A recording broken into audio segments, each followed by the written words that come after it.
She found the photograph at a garage sale, Vietnam, 1975. The credit line read, Frank Thompson, Associated Press, but that was impossible. Frank Thompson was their town's quiet wedding photographer, the man who had been taking family portraits and graduation photos for 40 years without ever mentioning war, combat, or anything more dangerous than a bridesmaid's broken heel. The young journalist stared at the image, a Pulitzer Prize-winning shot of the Fall of Saigon, captured by someone who now spent his days photographing high school seniors and baby christenings.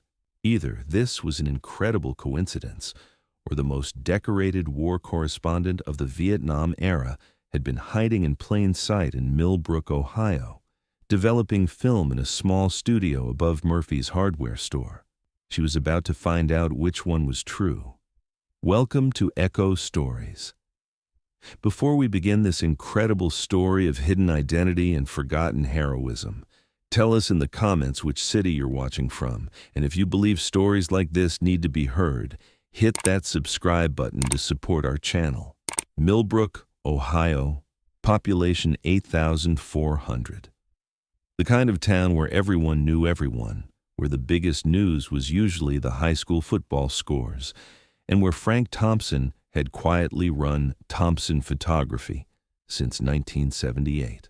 Frank was 71 years old, silver-haired, always wore the same navy cardigan, and spoke in the soft, measured tones of someone who never felt the need to be the center of attention. His studio was modest, wedding packages starting at $800, senior portraits $150, family sessions by appointment only. For 4 decades, he had been the town's visual memory keeper. Graduations, weddings, anniversaries, newborn sessions. 3 generations of families had posed for Frank's camera. He knew exactly how to make nervous brides smile, how to wrangle toddlers for Christmas cards, and how to capture that perfect moment when a father saw his daughter in her wedding dress. What nobody knew was that before he photographed brides, Frank Thompson had photographed war. Sarah Chen, 28, was a freelance journalist who had moved to Millbrook 6 months earlier to write a feature story about small-town America for a national magazine. She was the type of reporter who noticed things, details that others missed, stories hiding in plain sight. It was a Saturday morning in late September. Sarah was browsing the annual community garage sale in the town square, looking for quirky local color to include in her article when she spotted a cardboard box marked Old Photos, $2 each. Most were typical family snapshots from the 1960s and 70s, faded Polaroids of birthday parties, vacation slides, Christmas mornings. But at the bottom of the box, wrapped in tissue paper, was something different. A black and white photograph, 11 by 14, professionally developed. The image was stunning. A young Vietnamese girl, maybe 12 years old, running toward the camera while helicopters evacuated the American embassy in the background. Her expression captured everything: fear, hope, desperation, resilience. It was the kind of photograph that stopped you cold. Sarah flipped it over, stamped on the back, Associated Press, Saigon Bureau. Photographer, Frank Thompson, April 30th, 1975. She stared at the name, Frank Thompson. It couldn't be the same Frank Thompson who had photographed her neighbor's golden anniversary last month, could it? "Excuse me," she called to the elderly woman running the sale. "This photograph, do you know where it came from?" "Oh, that whole box came from the Patterson estate. Old Margaret passed last month, and her family donated everything. Most of it's just junk, but I thought someone might want the photos for the frames." Sarah bought the photograph for $2. That afternoon, she went home and started researching. What Sarah found changed everything. Frank Thompson wasn't just any war photographer. From 1968 to 1976, he had been one of the most respected combat photojournalists in Southeast Asia. His work for Associated Press had appeared on the front pages of newspapers worldwide. He had won 3 World Press Photo Awards, a Pulitzer Prize for feature photography, and the Robert Capa Gold Medal for courage in photography. His images had defined how America saw the Vietnam War. The famous shot of a medic treating wounded soldiers in the rain, the photograph of children fleeing napalm strikes, the haunting portrait of a young soldier, no older than 19, staring into the camera with thousand-yard stare eyes. Frank Thompson had been there for all of it. Hamburger Hill, the Tet Offensive, the evacuation of Saigon. He had documented history with a camera, often under fire, always getting closer to the story than anyone else dared. And then, in 1976, he had simply disappeared from the photography world. No farewell exhibitions, no retirement announcements, no final interviews. Frank Thompson had just vanished from the industry that had made him famous, leaving behind a legacy of images that would be studied in journalism schools for decades. Now, Sarah knew where he had gone. He had come to Millbrook, Ohio, hung up his combat gear, and started photographing weddings. Monday morning, Sarah walked into Thompson Photography with a manila envelope under her arm. The studio smelled like developer chemicals and had the comfortable, cluttered feel of a place where someone had been working for a long time.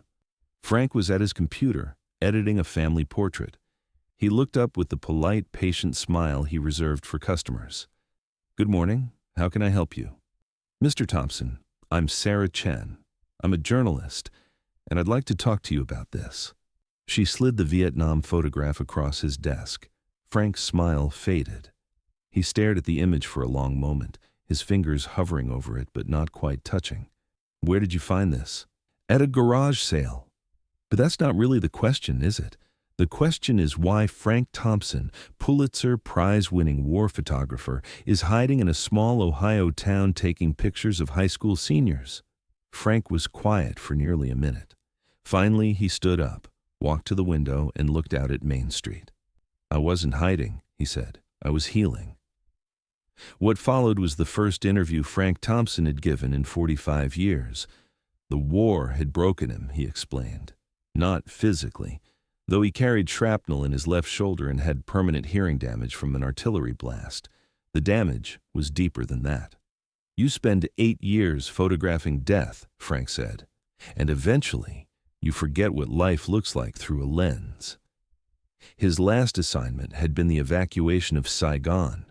For 3 days, he had documented the chaos, the desperation, the end of everything America had tried to do in Vietnam. On the final helicopter out, he had looked through his viewfinder at a young Vietnamese photographer who hadn't made it onto the last flight. "I took his picture," Frank said. "This kid, maybe 25 years old, holding his camera, watching us leave. I still have that negative. I've never developed it." That was when Frank realized he couldn't do it anymore. He couldn't point a camera at suffering and call it journalism. He couldn't profit from other people's worst moments, no matter how important the story. So he had come to Millbrook. He had bought the studio from a retiring photographer, learned how to take pictures of happy moments instead of horrible ones, and slowly, year by year, had remembered why he'd fallen in love with photography in the first place. "The first wedding I photographed," Frank told Sarah, "I cried behind the camera. Not because it was sad, but because it was the first time in 10 years I'd used a camera to capture joy instead of pain." For 4 decades, Frank had been the town's happiness documentarian. He had photographed thousands of smiles, hundreds of first kisses, countless moments of pure celebration. Every weekend he captured families at their best, couples at their most hopeful, children at their most innocent. "It was therapy," he said.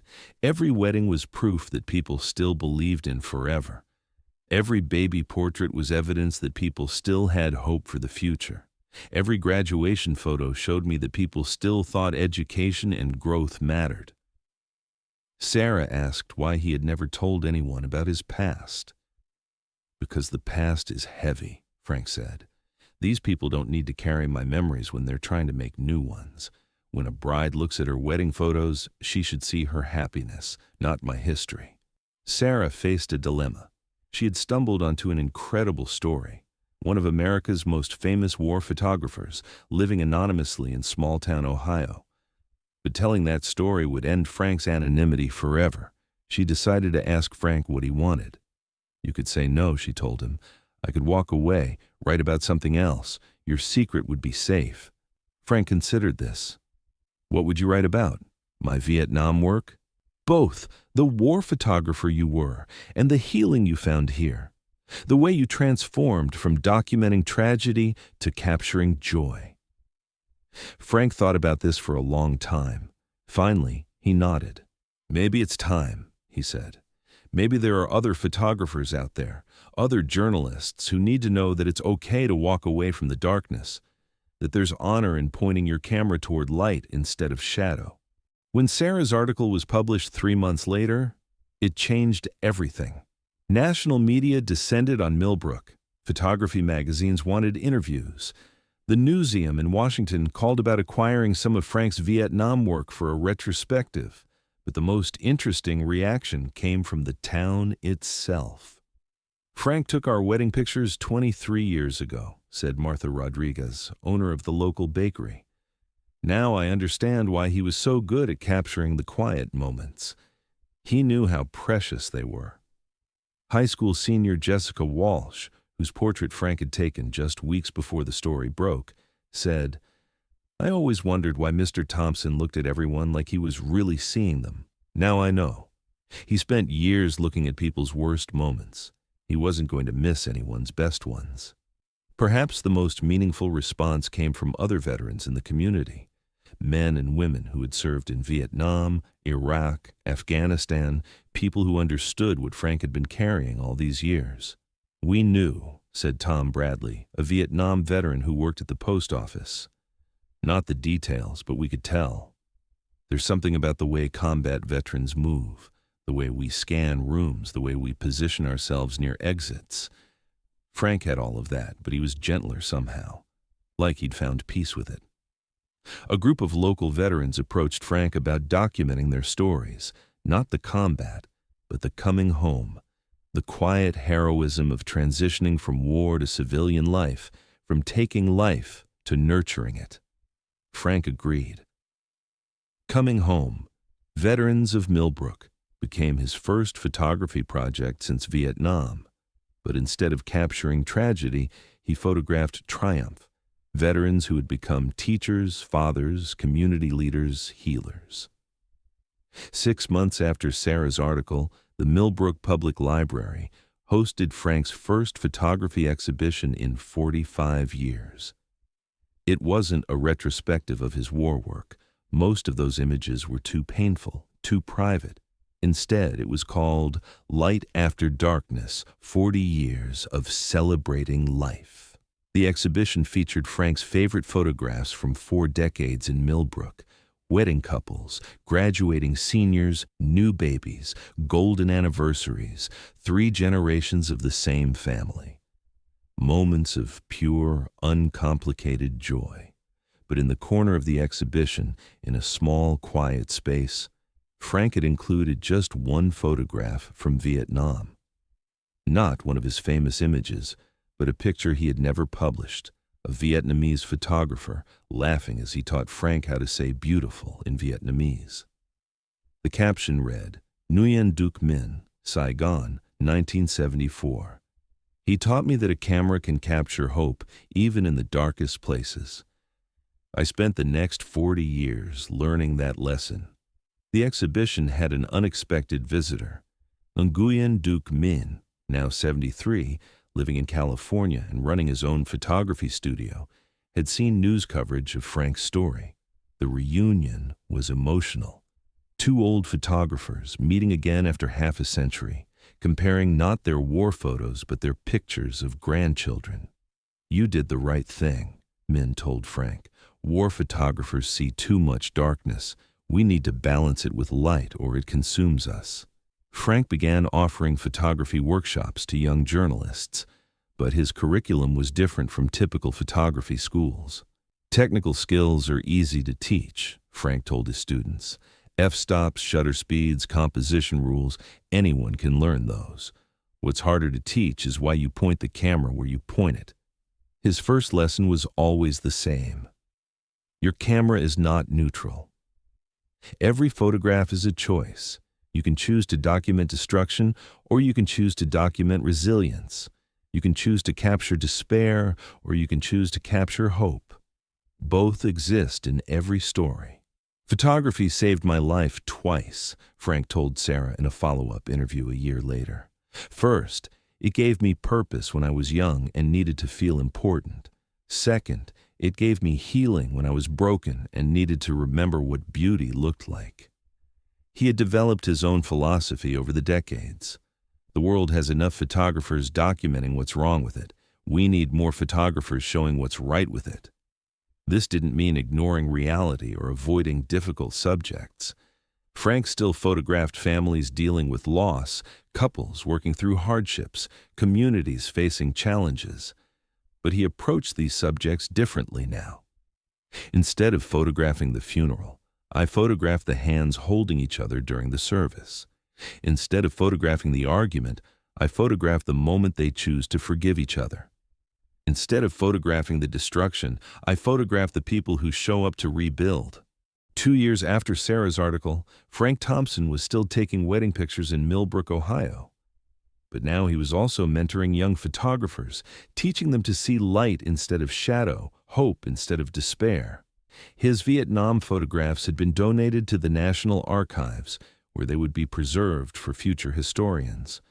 But his true legacy was in the thousands of happy moments he had captured in a small Ohio town, proof that after documenting humanity's worst impulses, he had spent 4 decades celebrating its best ones.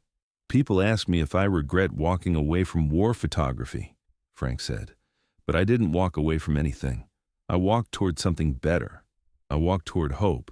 Sarah's final line in her follow-up article captured it perfectly. Frank Thompson didn't stop being a photojournalist when he left Vietnam. He just started telling a different story. The story of what happens when people choose love over fear, community over isolation, healing over harm. And in a world that often feels consumed by darkness, that might be the most important story of all. The last photograph in Frank's studio was not from Vietnam, but from the previous weekend, a golden anniversary celebration for a couple he had photographed at their wedding 40 years earlier. In their faces, Frank had captured something more valuable than any Pulitzer Prize, the quiet triumph of 2 people who had chosen to build a life together, one moment at a time. Sometimes the most powerful photographs are the ones that show us not what the world is, but what it could be.